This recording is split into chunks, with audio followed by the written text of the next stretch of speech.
Good evening once again. We're here on a nice sunny but cold March evening. And I know some people are like, well, it should be springtime. It already started, but this is Canada. Spring doesn't start until July. At least that's my theory sometimes.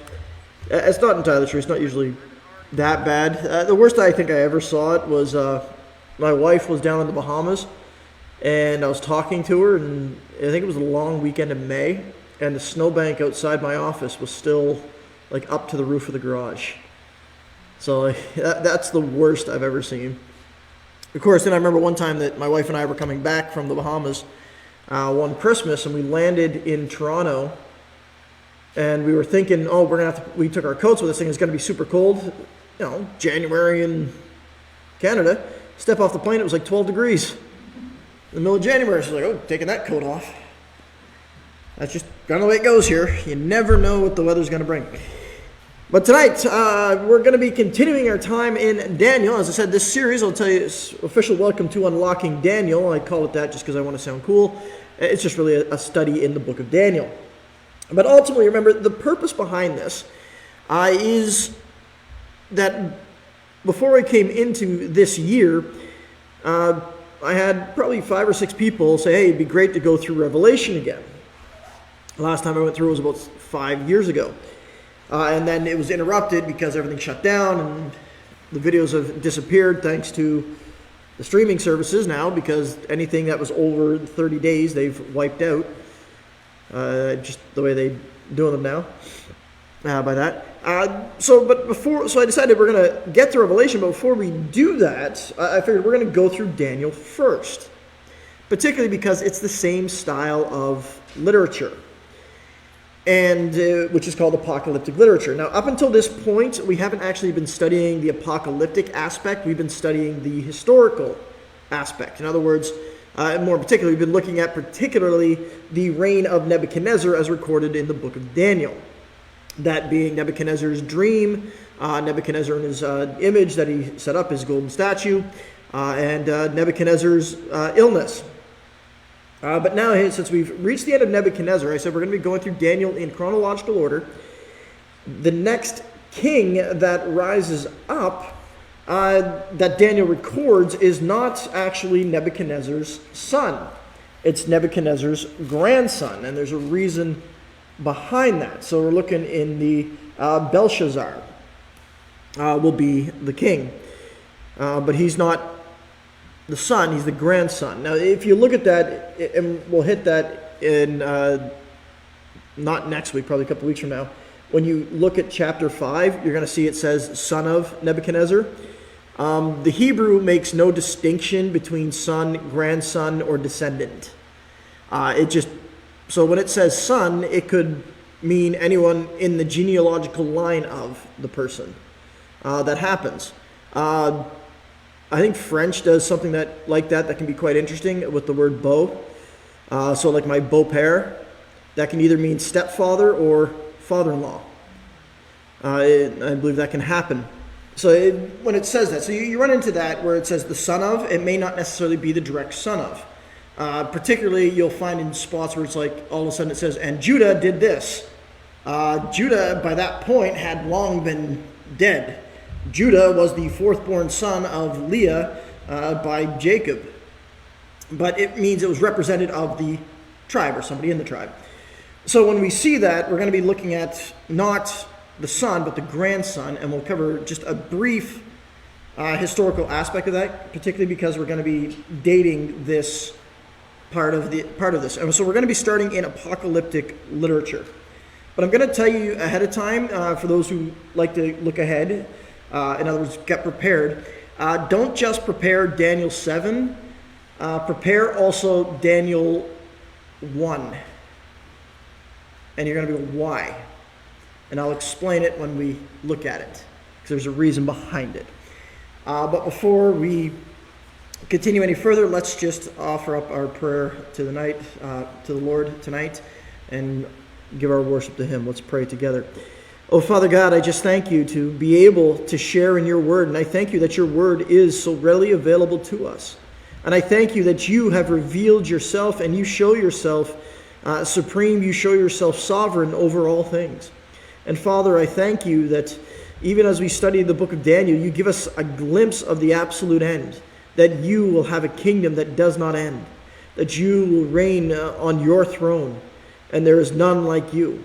And that, Father, all things that are taking place are under your sovereign will to bring about your purposes. And so, Father, we can continue to trust you. And so, Lord, I pray as we look tonight that you would teach us, that you would open our eyes, open our hearts and our minds for understanding, and that in the end that we would continue to see just how awesome you really are. And so, Father, receive our study tonight, and, oh Lord, I pray that you would receive it as worship, and may it be pleasing in your sight. And I thank you in Jesus' name. Amen. So, tonight, as I said, we're going to be looking at Daniel chapter 7, and tonight, I'm calling it the 4 beasts of Daniel 7. Makes sense? Because the vision has 4 beasts, kind of thing. Now, for those who could be, because I saw that when I said we're going to be also going to, looking back at Daniel chapter 1, there's a reason for that. Because, correct that. Chapter 2 is what I wanted, not Daniel 1. Sorry, wrong dream. Wrong idea. I want the dream. Nebuchadnezzar's dream that he has is similar to this vision that Daniel has. You cannot separate the two, but there are some very distinct differences that we're going to look at. And also the other thing is, in this vision that Daniel has, you're going to have to, I want you to take note of some things. One, that he uses the term beasts, because that's an important term in the book of Revelation. Remember, I said that's our ultimate goal.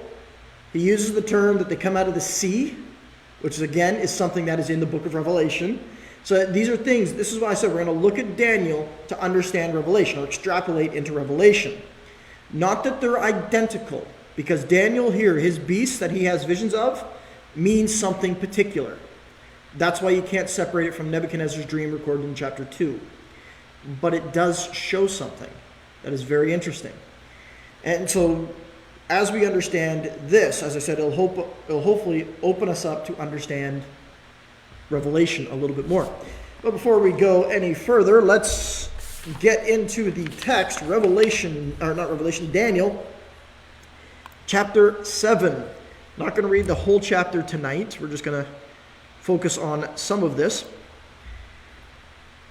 And I'm going to guess that I'm probably just going to go down to... No. I'll probably go to the end of the vision itself before Daniel gets an interpretation. So we'll go down to probably verse 14. So it says, "In the first year of King Belshazzar, king of Babylon, Daniel had a dream and visions of his head while on his bed. Then he wrote down the dreams, telling the main facts. Daniel spoke, saying, I saw in my vision by night, and behold, the 4 winds of heaven were stirring up the great sea, and 4 great beasts came out of the sea, each different from the other. The first was like a lion, and had eagle's wings. I watched till its wings were plucked off, and it was lifted up from the earth, and made to stand on 2 feet like a man, and a man's heart was given to it. Suddenly another beast, a second, like a bear. It was raised up on one side, and had 3 ribs in its mouth between its teeth. And they said thus to it, Arise, devour much flesh. After this I looked, and there was another like a leopard, which had on its back 4 wings of a bird. The beast also had 4 heads, and dominion was given to it. After this I saw in the night visions, and behold, a 4th beast, dreadful and terrible, exceedingly strong. It had huge iron teeth. It was devouring, breaking in pieces, and trampling the residue with its feet. It was different from all the beasts that were before it, and it had 10 horns. I was considering the horns, and there was another horn, a little one, coming up among them, before whom 3 of the first horns were plucked out by the roots. And there in this horn were eyes like the eyes of a man, and a mouth speaking pompous words. I watched till thrones were put in place, and the Ancient of Days was seated. His garment was white as snow, and the hair of his head was like pure wool. His throne was a fiery flame, its wheels a burning fire. A fiery stream issued and came forth from before him. 1,000 thousands ministered to him. 10,000 times 10,000 stood before him. The court was seated, and the books were opened. I watched then because of the sound of the pompous words which the horn was speaking. I watched till the beast was slain, and its body destroyed and given to the burning flames. As for the rest of the beasts, they had their dominion taken away, yet their lives were prolonged for a season at a time. I was watching in the night visions, and behold, one like the Son of Man, coming with the clouds of heaven. He came to the Ancient of Days, and they brought him near before him.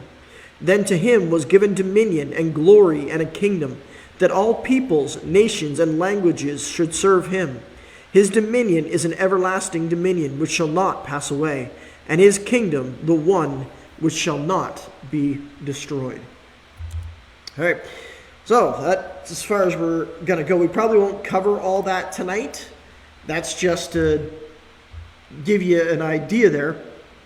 And just so you know, this is not something we're going to cover tonight, but to understand that, catch what Daniel said in his vision there. And I was watching in the night visions, and behold, one like the Son of Man coming on the clouds of heaven. That's what Jesus was quoting in his trial. That's why they got so mad. Because he was claiming that he was the one mentioned of Daniel 7, whose kingdom will never end. So and they understand that, even then, they understand that that's the claim of God. So that's why they were claiming that Jesus was committing blasphemy, because they understood at his trial that he was claiming to be God. He said, if you're God, tell us. And he says, I see the Son of Man coming on the clouds of heaven. That's what he was claiming, that he's the one who fulfills Daniel's prophecy. Now, why is that also important? Because that means that not all of Daniel's prophecy was fulfilled yet. And that's important to understand, because it means that it's not just one time frame, it is actually greater than that. In other words, it goes right to the end. And the reason that's important is because you'll run into groups that want to say that everything has already been fulfilled. And this is where you run into, I'll hit one group of end times eschatology here, the amillennialist idea. If you're not familiar with that term, amillennial, what it means is they hold that all the prophecies have already come to pass, and we are currently in the reign of Christ. So we're in the millennial reign. Obviously, to make that possible, they have to spiritualize all of this. And I told you that is terrible to do, especially when you go literal, spiritualize. It doesn't work that way. You can't just say, you know what, I like these literal, but because I don't understand this, I don't see how it fit in my scheme, well, that was just spiritualized. That's what it was. And we're going to see a little bit how they try to play that out here when we look at the beasts. But, quiz time. What is the most important item of the book of Daniel? I've said it every single week. God is sovereign. And again, we're not getting away from that. Daniel 7:17, it's the sovereignty of God. We didn't quite read that far, but it's within the vision. I think, not Daniel 17. That's not what I want. That makes no sense. It might be 3:18 that I wanted. That's what I'm thinking, 7:18. But the saints of the Most High shall receive the kingdom and possess the kingdom forever and even forever and ever. And the reason behind that is because that means God is on his throne. That means even with all these nations that are coming. Sorry, it's a typo there. That happens when I hit a key right next to each other. And no, spell check's not going to catch that. That's how it works. 7:18. That God is going to use all of these kingdoms of men, but they're ultimately going to serve God's purposes for setting up his kingdom. That is his sovereignty. And again, the reason I continue to drive that home is because one of the reasons people tell me they don't study the book of Revelation is it's too scary. But it's not so scary when you know the one who's in charge of it all. It's not, you don't have to be afraid when you know the one who's on the throne conducting it.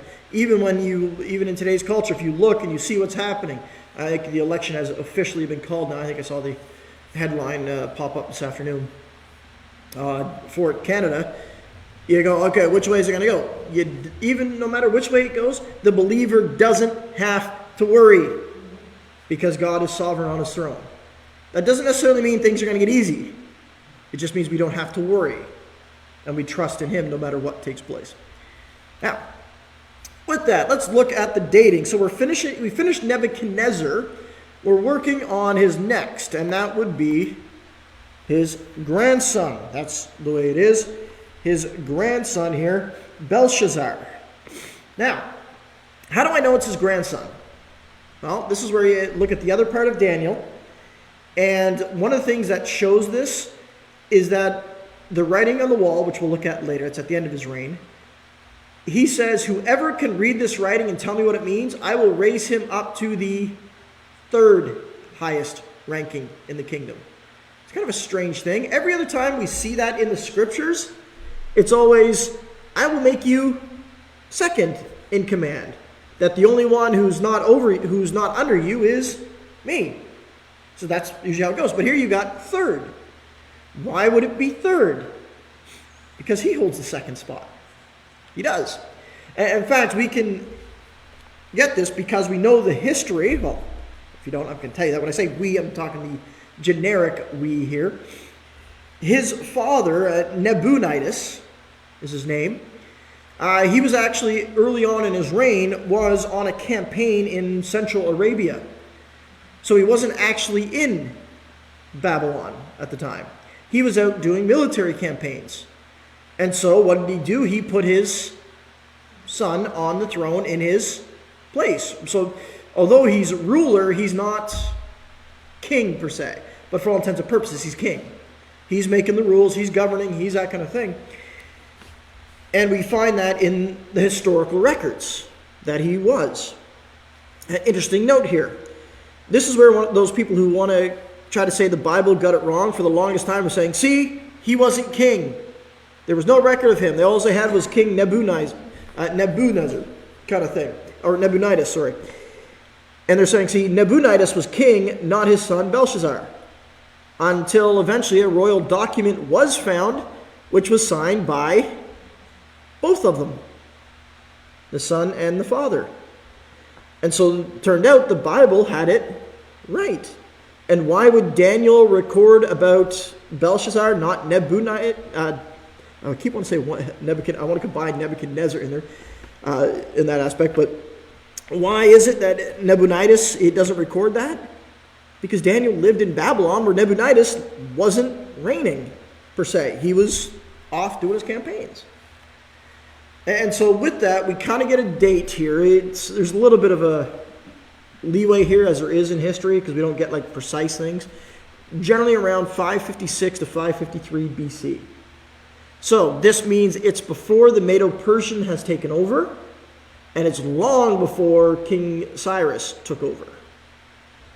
Now that's going to become significant, particularly when you look at the beasts, because it is possible that Daniel, being aware as somebody who worked in the court, because he would have just been out of court position here, most likely. You got to think, he served during the time of Nebuchadnezzar, but he didn't seem to be serving in the court during the grandson. Again, why do I say that? Because when the writing on the wall happens, he calls in his officials. It seems that he's not even aware of Daniel. In fact, it's his mother who comes in and says, hey, by the way, during the time of your father, your grandfather, he had one who was called to have the wisdom of the gods, and he could explain the mysteries. Why don't you call that guy? You think he would have known about it if Daniel was still serving. Now, it could just be, we don't know why Daniel was not serving anymore. You're going to go, well, he could have retired, but unlikely, given the fact that, well, there's a slave, and then King Darius had no problem picking him back up and entering the service. So he was there. It's more likely that when you enter in, I'll tell you this, one of the things they tell you when a pastor takes over the church, one of the things to do within the first couple months is change something. Doesn't matter what. Change something. And the reason to do that is because it turns around and says, Something new is here. It's just to say, in other words, one of the dangers is, and this is one of the things about being a pastor that people overlook, unless you're starting a brand new church, you're walking into a church with history.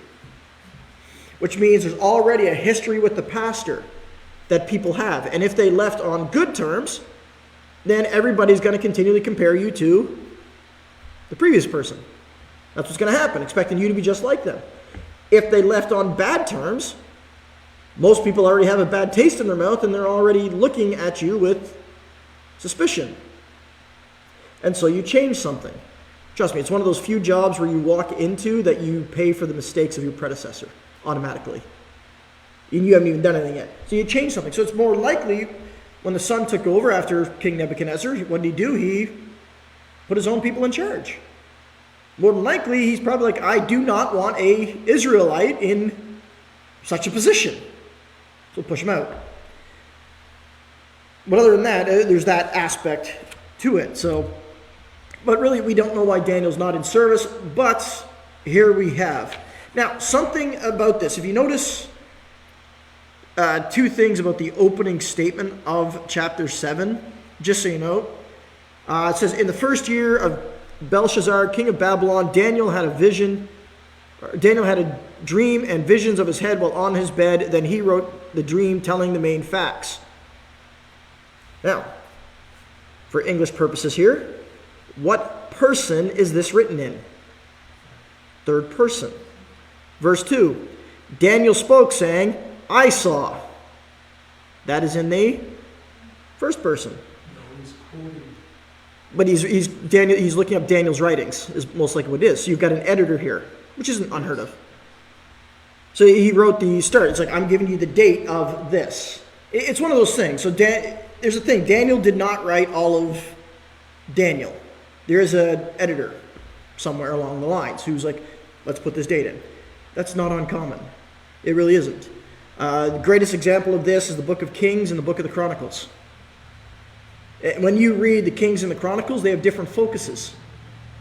They really do. One focuses on the kings of Israel, one focuses on the kings of Judah. Another great place to do that, there are two psalms in the Psalms that are identical, except one says Adonai and the other one says Yahweh. You go, okay, what? Odds are, like, what happened? Well, most likely that it was written down during the kingdom split after the time of David, after the time of Solomon. And in the north, or the south, I'm guessing more the north, they used the name Yahweh. In the south, they called him Adonai, the Lord, as in covenant. So you get editors like that back in the time. So it's just an interesting note that it seems that Daniel didn't write this. Second thing to note about this is note that, now the King James says this, the New King James says this quite succinctly. Then he wrote down the dream telling the main facts. In other words, he didn't say everything. He just focused on the main things. Why? I don't know. Just he gave what he needed to give, kind of thing. Which is fine in that aspect. But it's just things to note. So Daniel is he's writing the main gist of it rather than every single detail, kind of thing. The other thing to note is that the way it's written, it says Daniel had a dream and visions of his head. Don't mistake this for the same as Nebuchadnezzar. Nebuchadnezzar had a dream while he slept. Here, Daniel was on his bed, but this isn't a dream per se. And he knows it's not. This is something different. In other words, Daniel is aware of it. So unlike Nebuchadnezzar, who's dreaming, he's a passive observer. He has no idea to look around. He can actually he's aware of what is happening, kind of thing. And in every aspect, he says, I look around, I see, kind of thing, and he acknowledges what he's seeing. As Nebuchadnezzar, like I said, was a passive bystander. It's more like Daniel's going, I can look around and see what I want to see. And then there's almost no break, because if you jump down to the bottom of this, Daniel spends time, when he snaps out of it, he's not focused on the first three beasts. He's focused on that little horn is what he's focused on. That's all he's thinking about. And so the other thing to note, that means when we get Daniel's interpretation or the interpretation of this, we're not given the interpretation of the first three beasts or even the fourth beast. We're given the interpretation of the horns of that beast, which means we're going to have to do a bit of digging here to try to understand this, which again is perfectly fine. So let's start into Daniel's vision. The first thing he sees: I saw in my vision by night, and behold, the four winds of heaven were stirring up the great sea. So there's two things there that we want to unpack. The first is the four winds. Now this is a theme that actually appears within the scriptures that you can unpack a little bit. Now the reason I want to point this out is because it also appears in the book of Revelation. Revelation chapter 7 verse 1 talks about that. Let me pull it up here. Revelation, not S, no S on there. Revelation chapter 7 verse 1. After these things I saw four angels standing at the four corners of the earth, holding the four winds of the earth, that the wind should not blow on the earth, on the sea, or on any tree. Now, remember, as we want to understand Revelation, Daniel gives us a peek at this. Wind throughout the scriptures, and there's quite a few references in this fashion. So when I talk about that, we're talking like Psalm 35:5, Psalm 48:7, Psalm 107:25, Isaiah 27:8, Isaiah 41:16, Psalm 74:13, Psalm 89:9, and Isaiah 57:20. If you want that list, ask me later. In every single one of those, wind here is represented of judgment of God. Now you go, how does that work in Revelation chapter 7 verse 1? After these things I saw the four angels stand at the four corners holding the four winds. Back up just a bit to chapter 6 of Revelation if you're there. Fall on us and hide us from the wrath of him who sits on the throne, for the day of the from the wrath of the Lamb. For the great day of his wrath has come, and here's the question: and who is able to stand? Revelation 7, and we'll talk about this more in detail when we get there eventually, is answering the question, who is able to stand? Do you remember back in Genesis, Abraham was standing over Sodom and he's staring at it, and God says, I'm going to reveal to you what I am. I've come to see if the outcry against Sodom is great, and if it is, I'm going to destroy it. Abraham asks God a question.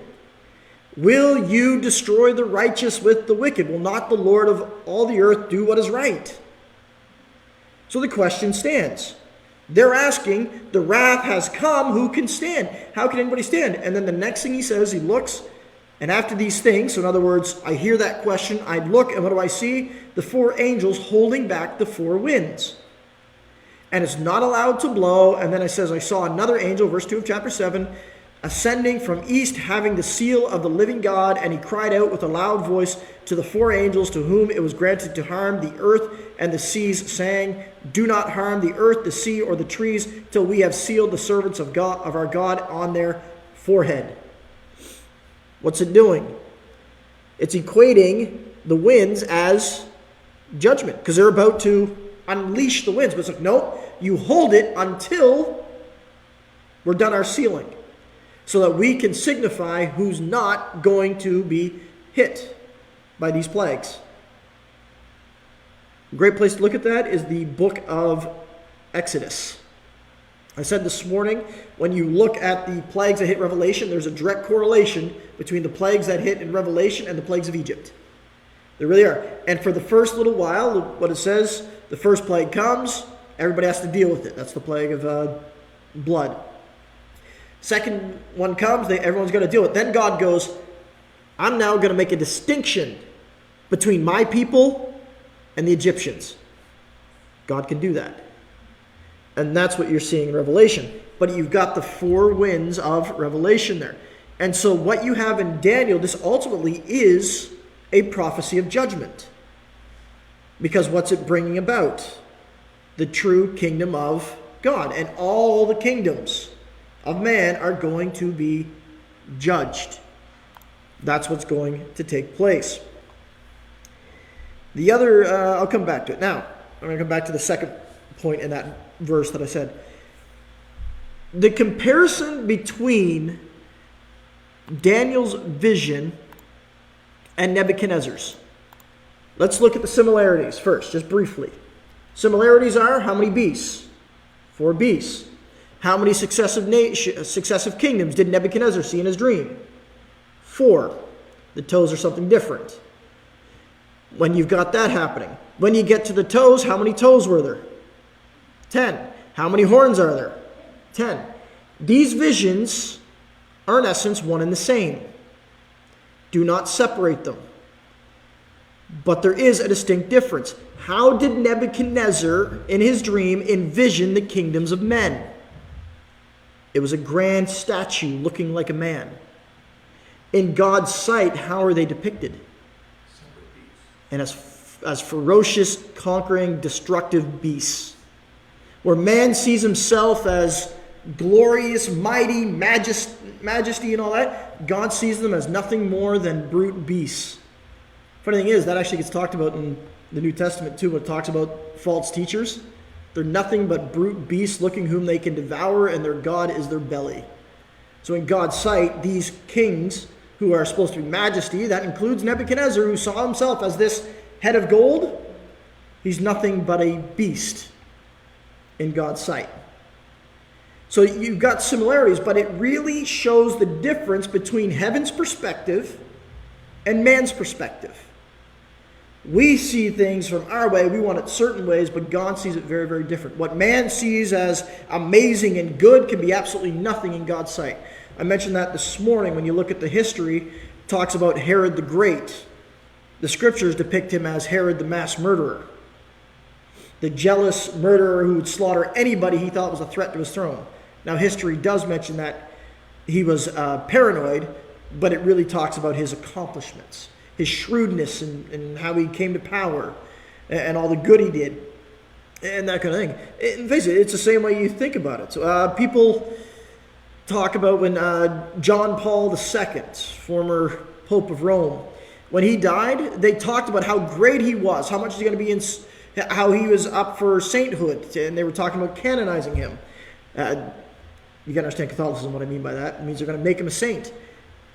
But you go back and you look and you will see where he had a confederation of faiths on the stage, allowed snake handlers, Muslim Qurans, and had no problem with them putting those things on top of the Bible, calling them justified and calling them fine. So from man's perspective, you're like, oh, he did much to unify, but what did he actually do? He made a desecration of the true Christ. So there's a very different perspective on these things.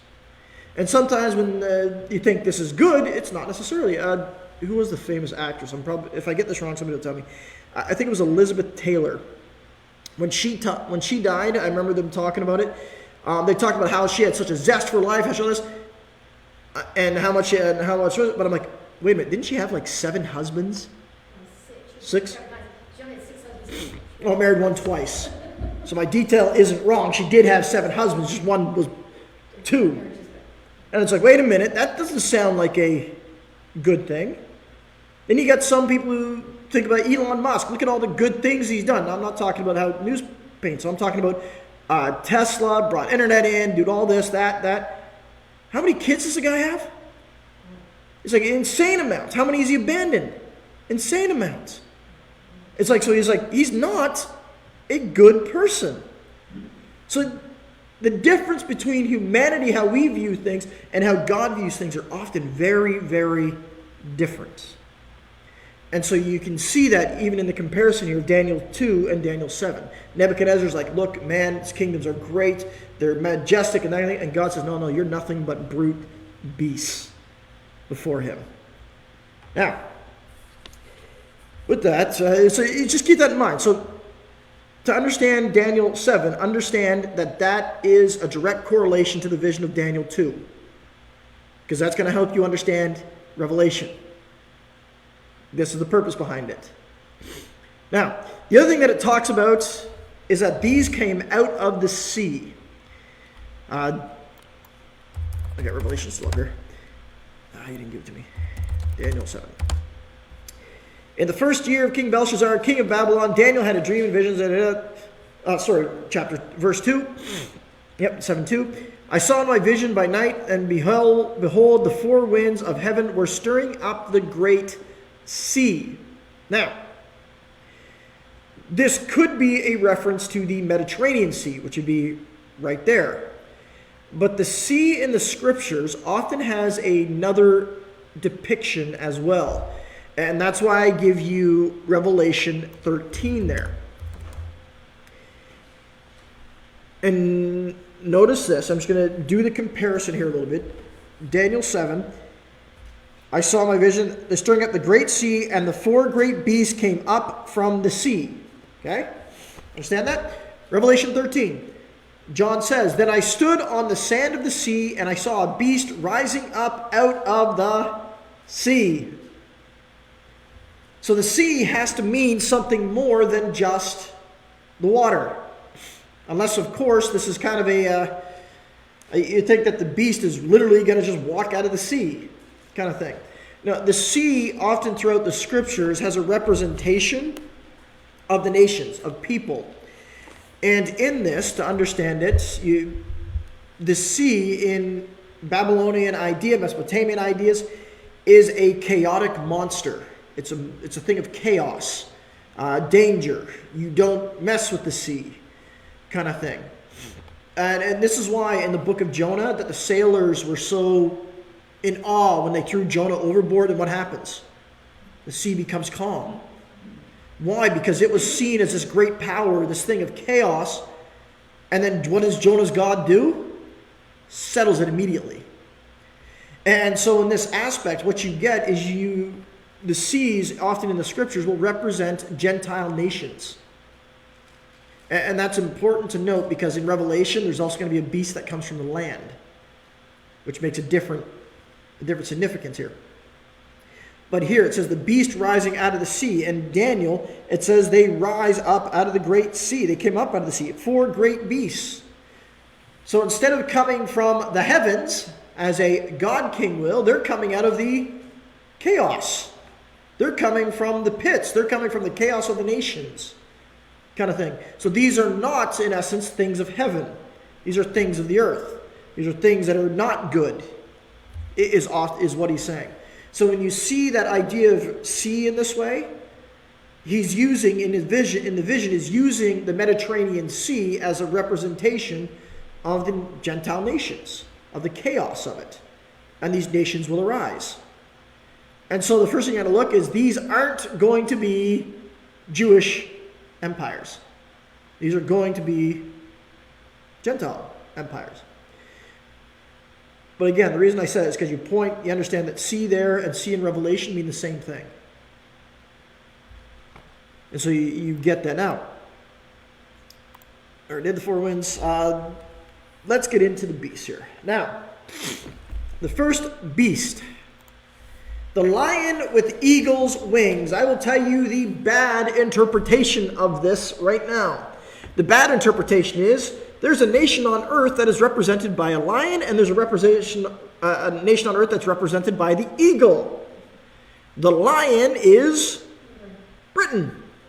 The eagle is America. So therefore, what was Daniel writing about? He was writing about the War of Independence in the United States, where the eagle separated itself from the lion. No, not at all. Do not read it that way. Remember, I told you that this is the same vision as chapter 2. With that in mind, who does this represent? Babylon. More in particular, let me show you a picture that you can get or you can find. I believe it's in the British Museum. And it was found in Nebuchadnezzar II's palace. You ready for it? It's a little hard to see here. So I'm going to step from the microphone. I'm going to speak, so people online, you're going to have to catch up here. I'll repeat it. This is a mosaic found in Nebuchadnezzar II's palace. It's faded because obviously years go by. Obviously, this is a lion. What's really hard to see here, there's wings. Right there, you got a lion with wings depicting Babylon. So this is a representation of Nebuchadnezzar. Makes sense, right? Because why? Because the head of gold was Nebuchadnezzar. And then look, and the first was like a lion with eagle's wings, and I watched till its wings were plucked off, and it was lifted up from the earth, and was made to stand on 2 feet like a man, and a man's heart was given to it. Remember, how does God in the scriptures depict one who's against him? As a brute beast, right? What happened to Nebuchadnezzar? He was fighting against God. He became a brute beast. He stood up, and what happens to this lion? It stands up on its feet, and what is he given? The heart of a man. It's Nebuchadnezzar. Daniel has no problem understanding this. This lion with wings represents Nebuchadnezzar. That all of a sudden, he's no longer a brute beast. He's now a man. When did that happen?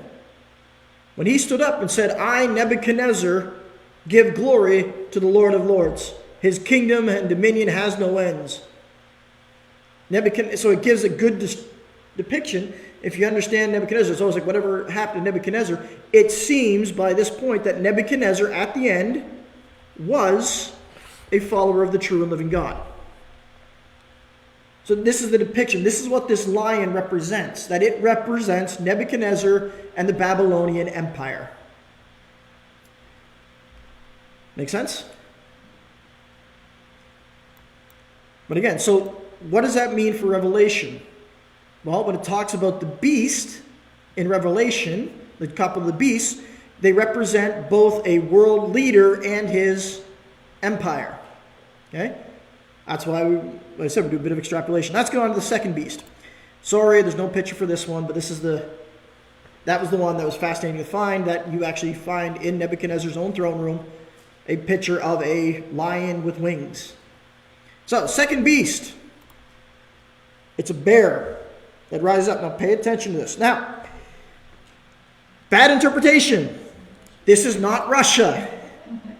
Russia is not the bear here. Yes, Russia in our modern vernacular gets often described as a bear. This is not the bear. There's some things to note here, and I'm going to unpack this a little bit. So, and suddenly another beast, a second one like a bear. We haven't covered this yet because it's in Daniel a little bit later. How fast did the Medo-Persian Empire conquer Babylon? It was actually within a night. Like, it was that quick. And how did that happen? Well, Daniel gave them the warning. They didn't listen. And then you study the histories. They actually come up through the waterways and conquered the city. They got the gate open. They were done. As soon as a city's gate is open, you're done. That's how it works. That's how David took Jerusalem. Same thing. Come up through the waterways and conquered the city. So it was suddenly. Thing to note here about this. Notice what it says, verse 5, and suddenly another beast, a second like a bear, it was raised up on one side. What does that mean? Yeah, it means there's not one kingdom, it's two. One side, it's one beast, but one side is greater than the other. Now, why is this important? Because there are those out there. Remember I told you, not everybody holds to Daniel. I'm going to say the way I do. I'm going to be a little more bold here. The correct way. And they want to say that Daniel is not prophetic. It's all written afterwards. So therefore, to make it fit, they need 4 successive empires. So guess how they get their 4 successive empires? Babylon, Medo, Persian, Greek. See what they did? They separated the Medo-Persian Empire. But there's a problem with this. There's a very big problem with this. History doesn't allow it. You go, what do I mean history doesn't allow it? It's because the Medo Empire was actually around before Babylon. It didn't rise to power this way. It actually had been around for a while and never became a major player until it gathered with the Persian Empire and became one. And so to try to say that the Medes were their own empire and they represent this beast, you've got a problem. They didn't do this. They don't fit the description of a beast that is ferocious and conquering the lands, kind of thing. And it wouldn't explain why Daniel's vision also sees it as one side up and the other side down, with one being more predominant. Yet they kind of wanted to go that way. And so when it comes down to it, the Median Empire, it didn't even follow the Babylonian Empire in succession. So to make it fit and say, well, that's the Mede Empire, the Median Empire, you've really got to stretch it to try to make that up. Because the empire that followed the Babylonian Empire in history was the Medo-Persian Empire. And when it comes to the Medo-Persian Empire, the way its armies worked were like a slow, lumbering bear. It moved where it wanted to, devoured what it wanted to, and nobody could stop it. Most bears aren't in a hurry. If you ever watch a video of a bear when it comes on somebody's property, you don't see it running from trash can to trash can. It literally just walks over, knocks it over, does what it wants, then lumbers over to the next one. I remember one person say when they raised chickens one time, they said there was nothing they could do. They literally watched a bear walk up to the cage and sit there. Every time a chicken came near, it just reached out and grabbed it and ate it, and then sat there and waited. Who's going to stop it? Like, I suppose you can try to shoot it if you have a gun. If you don't have a gun, you're stuck. What's the last thing you want to do? Run out there and go, hey, get away and attack it. What's the bear going to do? It's going to turn on you. So Medo, it's just the way they work. They just overpowered their enemies with superior size and strength. That was the Persian Empire's method of combat. Think about the Battle of Thermopylae, when the Persians tried to conquer Greece. They just said, I'm just going to throw men at it. We're going to be so big that they can't stop us. That was their goal. Now keep in mind that didn't happen, but we can see why, because that's the next empire is Greece. But that's the Medo-Persian Empire. Now, what about the three ribs in its mouth? Well, the three ribs are three empires: Babylon, Egypt, and the Lydian Empire. Persia conquered all three of them. And they were the major players at the time. So when Daniel sees this, he sees the Medo-Persian Empire conquering.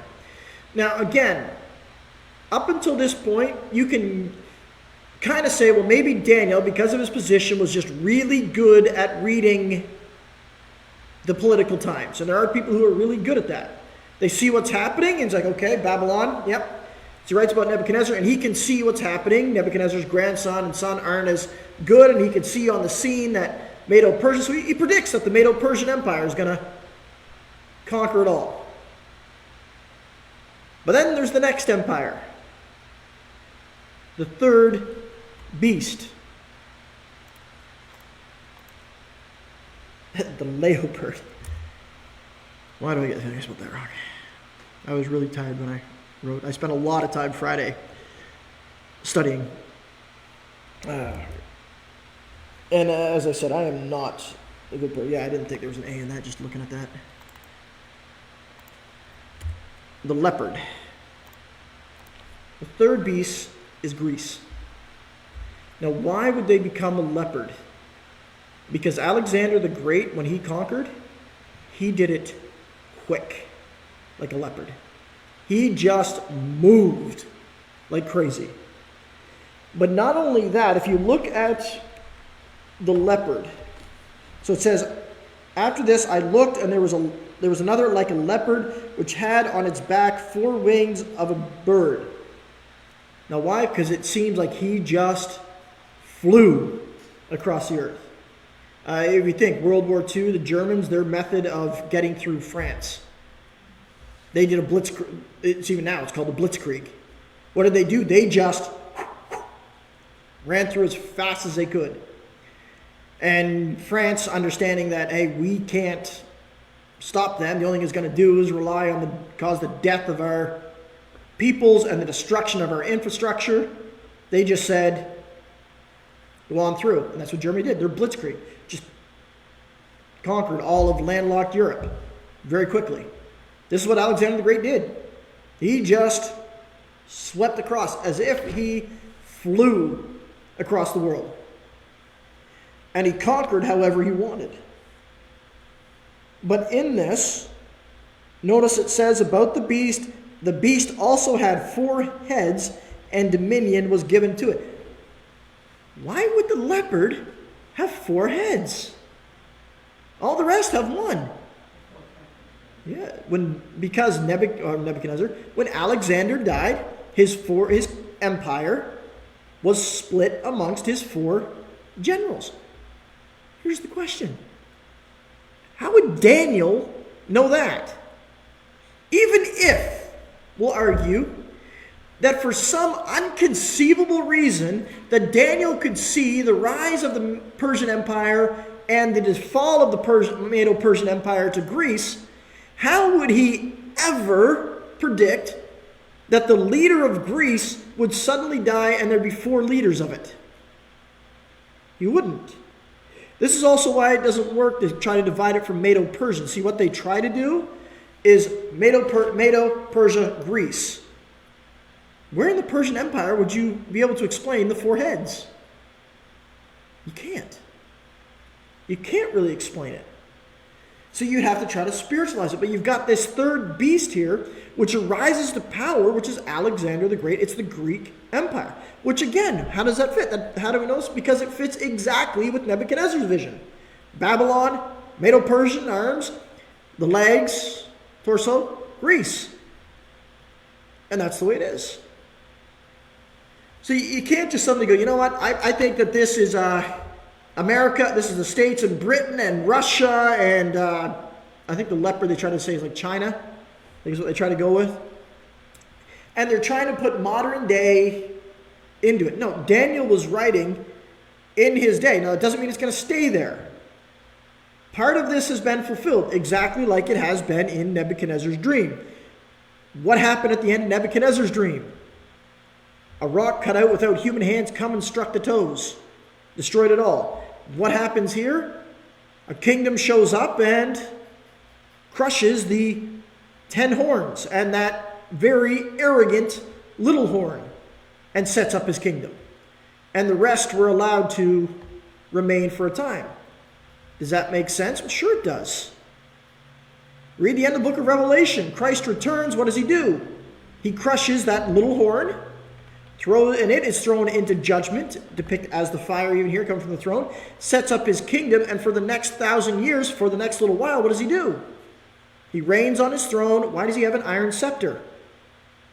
Because the full judgment hasn't come into play yet. So what does he see? That the beasts are allowed. I watch for as the rest of the beasts, verse 12, we're going to deal with this more next week because my time is up here. As for the rest of the beasts, they had their dominion taken away, yet their lives were prolonged for a season and a time. Which means their judgment was coming. Those people's judgment was coming. Which fits perfectly with Revelation and the way it's recorded. That John saw in the visions as given to him. Well, you got to look, 500, 600 years later. Exact same thing. Now, next week, we're going to come back and we're going to deal with that 4th beast. In particular, we're going to deal with those horns. Now, in all of Nebuchadnezzar's, there's something that is very different. Nebuchadnezzar chapter 2, he just sees a rock come out and crush the statue and then become a mountain that fills the entire earth. Daniel, he sees kind of that, but he sees something that Nebuchadnezzar never did. And that's who's going to be reigning that kingdom. Who's going to reign over that kingdom forever and ever. Well, who is it? The Son of Man. The Son of Man is going to come and rule over it. And then we'll get to that next week. That aspect. All right. With that, give a chance for any discussion or insight. Anybody would like to ask? Yes. Beast number 2. Yep. Is Medo-Persian. The Medo-Persian. Yep. What are the 3 rivers? Babylon, Egypt, and the Empire of Lydia. Who they conquered. Lydia, Lydia. Yep. They conquered those. That's what the 3 ribs are, the 3 empires. And they devoured the flesh of them. Because when they conquered, they conquered. Babylon. Babylon. That one's actually recorded in the book of Daniel here. Yes. So yeah, to make it fit Russia, you've got to suddenly explain what are the 3 ribs. So like if it just says he devoured the earth, then maybe. But it particularly says he's got 3 ribs in his mouth and one side's bigger than the other. Which fits with the Medo-Persian. Like I said, you cannot separate that from Daniel chapter 2, Nebuchadnezzar's dream. Because they're one and the same. Just one is from God's perspective and one's from man's. Yep.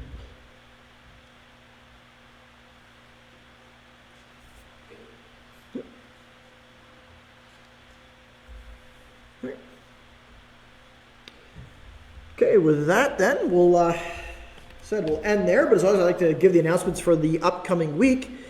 This week is a pretty standard week here at for our programs with Kids Club Tuesday, small group Wednesday night, small group Thursday morning, youth group Friday night. Now, one thing of note, this week for Kids Club and for youth group, both of those, we have Sandy Cove Bible Camp coming, and they're taking over for the night. And they're going to do games, a lesson, and plus a little bit of promotion for the camp on those 2 nights. That's Friday and Tuesday. Tuesday for ages 3 to 10. Everybody's invited out. Even if they've never come before, come on out to that night. You can bring your family as well. Friday, same thing. It's just for the older group. That's ages 11 and up. And when I say up, that means really into college and career. And you can come at that level as well. And so that's going to be going on. And as always, then leads us back to 10:30 Sunday morning. Here we gather together, we worship together, we share together, and we study together, all for the glory of God. You're invited to come on out that. Everybody is welcome as well. With all that said, as always, I ask that the Lord would bless you and watch over you, that he would keep you, and that as he does so, that you would live for his glory, that you would give thanks to him in all things. May his blessing be with you. Until next time.